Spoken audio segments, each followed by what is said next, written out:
Hey guys, thanks for being here. It's Stockaholics. If you find this information today useful, I'd greatly appreciate a like. If you would like to see more content like this, please subscribe and you will see plenty more. Today I'm going to be talking about why I'm in love with cyclical industries. So cyclical, very wow. I'll do that in 3 steps. First of all, what are they? Explain what they are. 2, the risks and rewards of being an investor in these kinds of industries. And finally, my personal strategy for how I like to invest in these kinds of stocks. P.S. This is not investment advice. Make your own decisions. I'm just some guy on the internet sharing my personal thoughts. These may work for you and they may not. Don't blame me for your losses if they happen to manifest. So, the main trait that you must have if you want to be involved in the cyclical industries is you must be able to develop and maintain something called conviction. To invest successfully in these industries, you must have an iron gut. You must understand psychology and you must understand sentiment. And I'm not only talking about the psychology and sentiment of other people and their thoughts. You must be able to think about your own psychology and sentiment as well. And believe me, I'll tell you from personal experience, this isn't easy. You must do research and you must reevaluate your positions constantly. If you just take somebody's word for something on the internet, that somebody tells you to buy a stock, buy and hold, these aren't blue chips. They can go up and down wildly. You must challenge your own theses when you're being involved in these industries. So if something is changing, and it's not congruent with why you're why you're an investor in these industries, you need to also be willing to cut your losses. And that's especially if you are able to successfully develop strong conviction is also another thing that can be extremely challenging.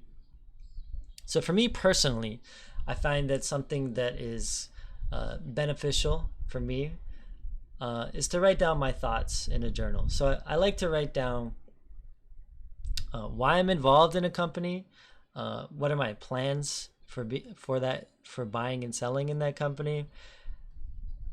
And the reason I do this, and I go back and look at these thoughts periodically, is because if you are buying successfully in cyclical stocks as a contrarian investor, you will be buying when everybody else will be selling.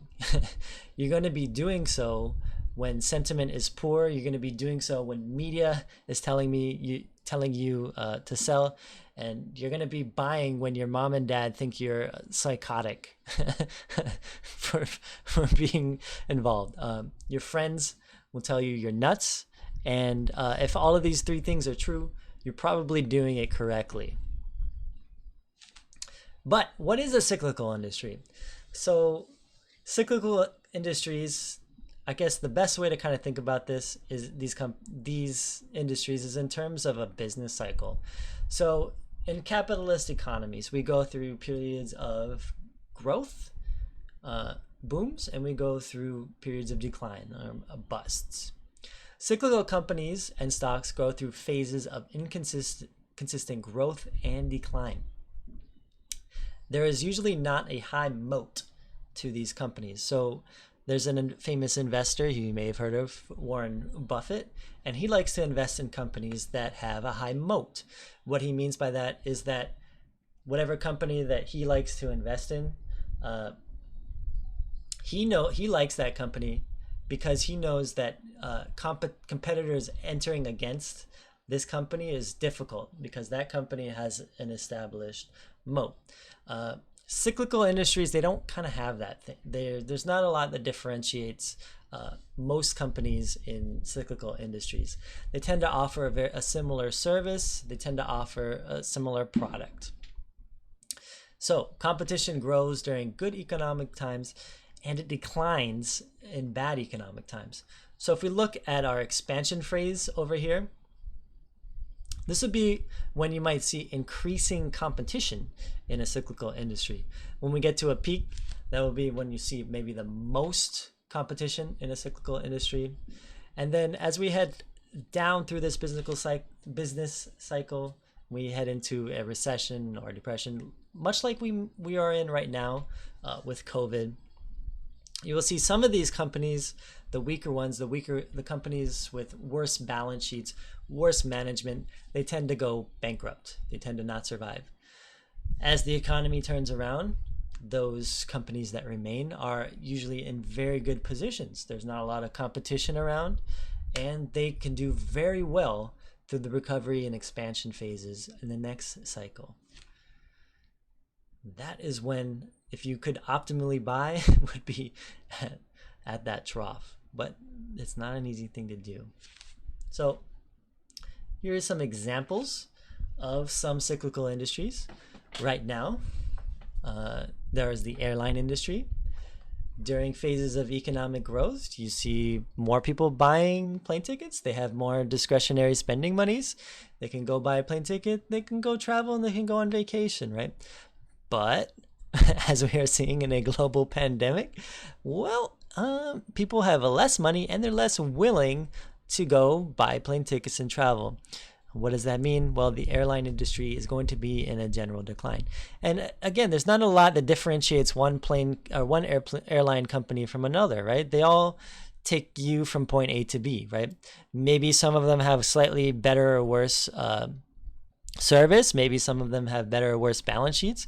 And those will probably be the companies that survive to go into the next cycle. What do I think? I think some airlines are going to go bankrupt during this economic cycle. Another example is the oil industry. Same thing. During good economic times and during global expansion, there's more demand for oil. More goods and services are being produced. What do these things require? Well, they need energy. They need oil. They need to take those products to different places. They need to get different things from point A to B. And you can also see how this might relate to the airline industry, right? So during those good economic times, there might be more jet fuel needed, right? So oil, an example of another cyclical industry. Shipping, same thing. When people have more discretionary monies, well, what do they want to do? They want to spend more money. And what are they spending more money on? Goods and services. And what are those? Specifically in shipping, goods. There's no services being transported. But those products need to go from point A to point B. Last thing, we have metals or commodities. We can kind of think of these.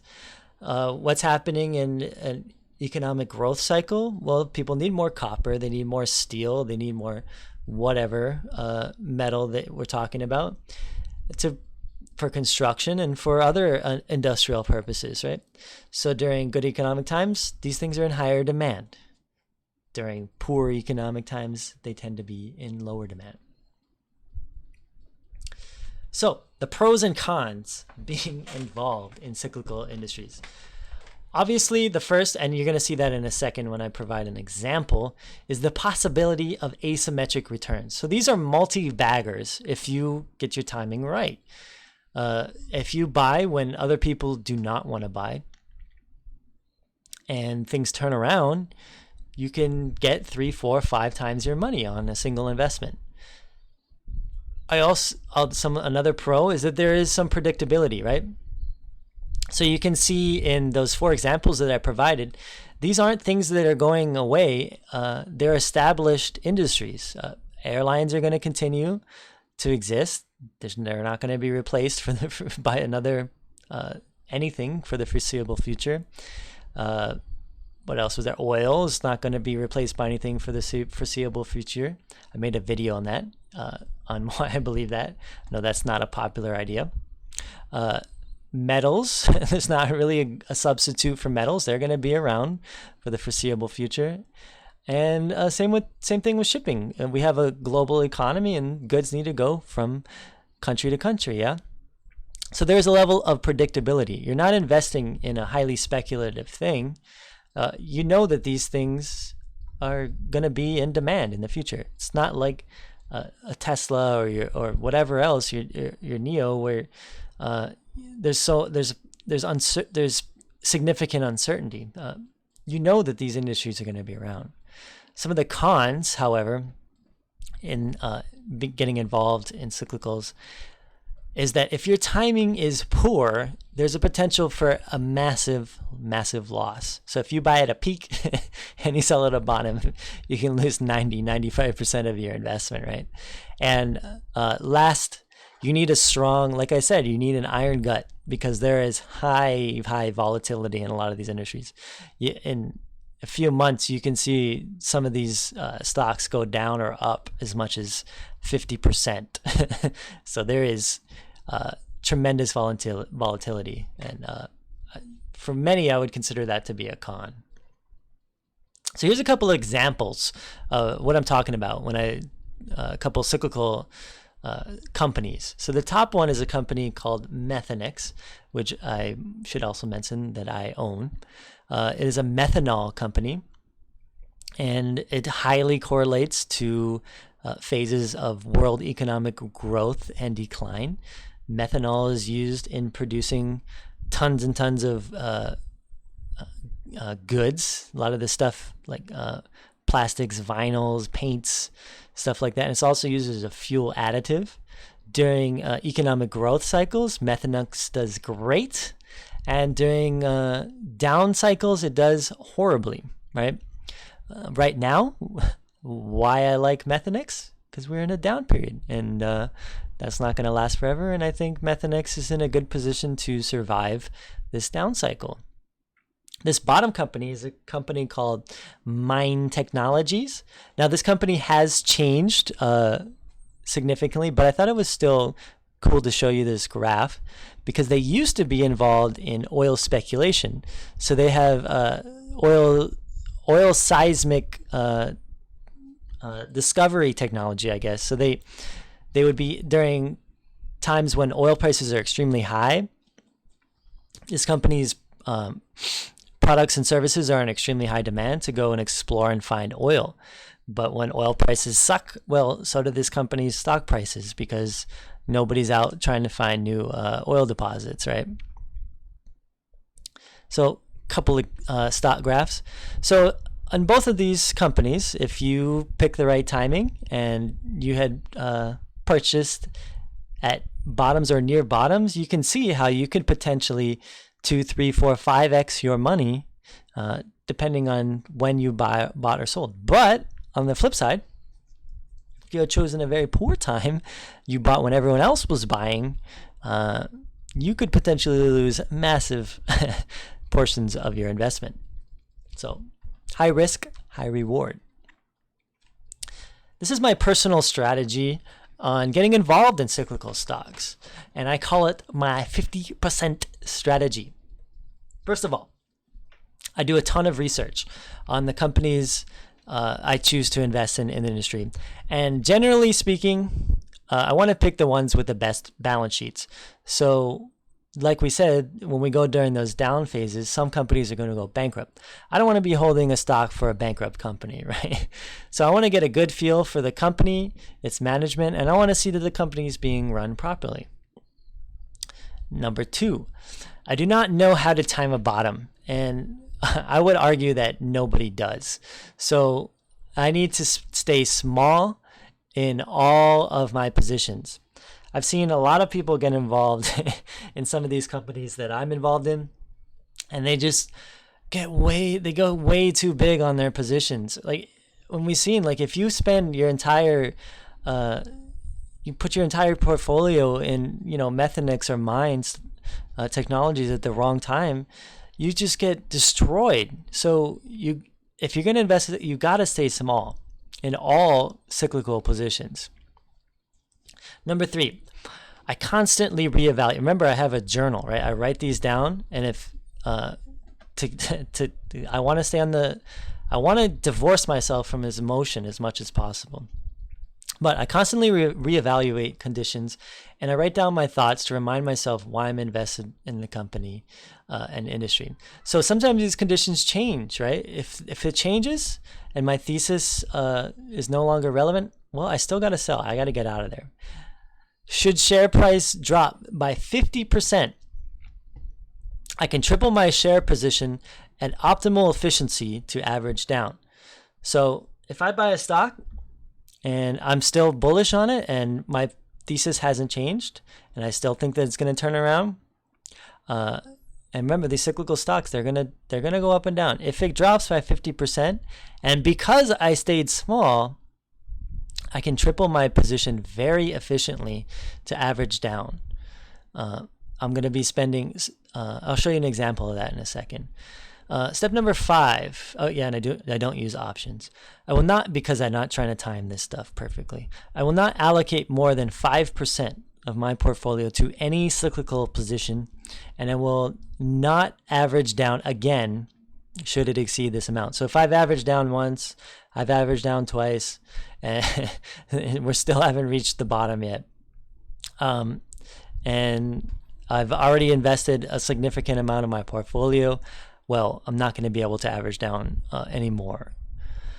Step number 6, if conditions change and I see conditions that, like I've said before, that counter my thesis, I must sell. I must keep an open mind, and I must be able to sell my position at a loss. So I'd like to show you guys an example. Now, this one is a little riskier. I did say before that I like to invest in companies that have an extremely strong balance sheet, but this one I've inherited even more risk.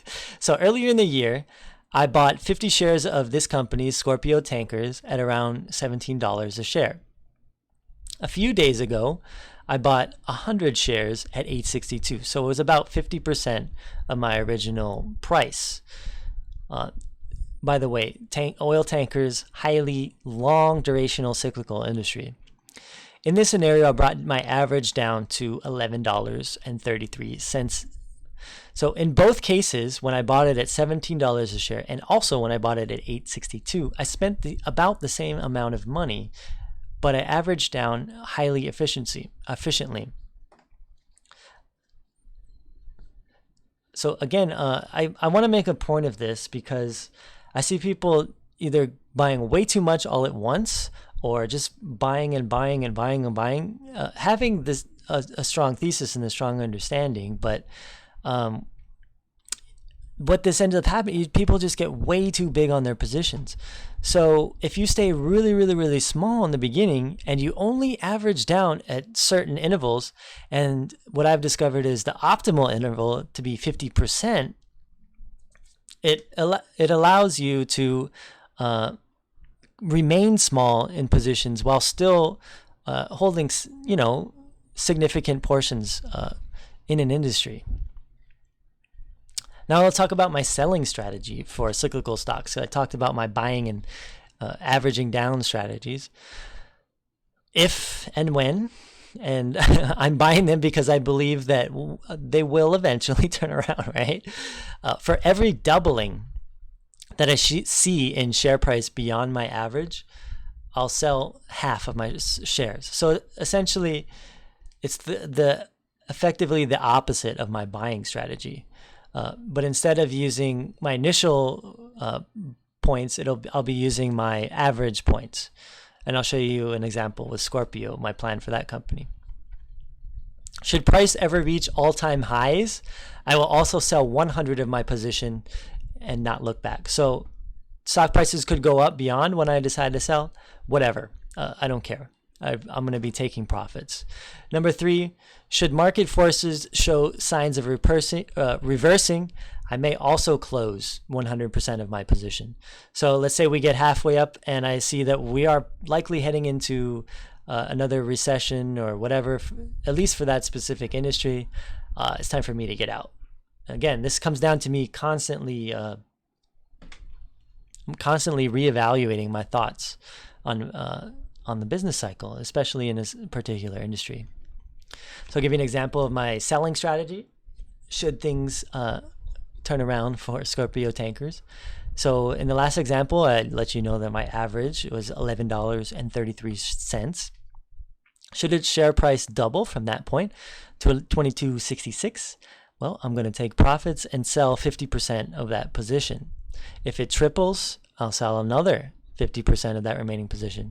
And for shipping in general, I also have another metric, another part of my plan, and that is if the stock price matches the net asset value of that company, I will also sell 100% of my position. Before I talk about this, I want to show you this guy. This guy is a famous poker player named Phil Hellmuth.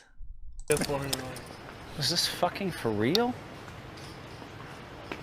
Sorry, buddy. I don't even know why I play poker anymore, I'll tell you. PEMM.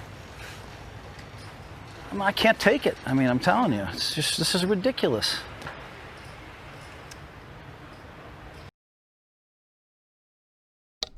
So, why I kind of wanted to talk about Phil Hellmuth there is to kind of relate it to why I think I'm drawn to cyclicals. Now, in that clip, Phil Hellmuth got wrecked. He made an optimal decision, but he still ended up losing, and he lost a lot of money on the hand. And you can tell how emotional that he got from it. And I think this is kind of relevant to why I think I'm drawn to cyclical stocks.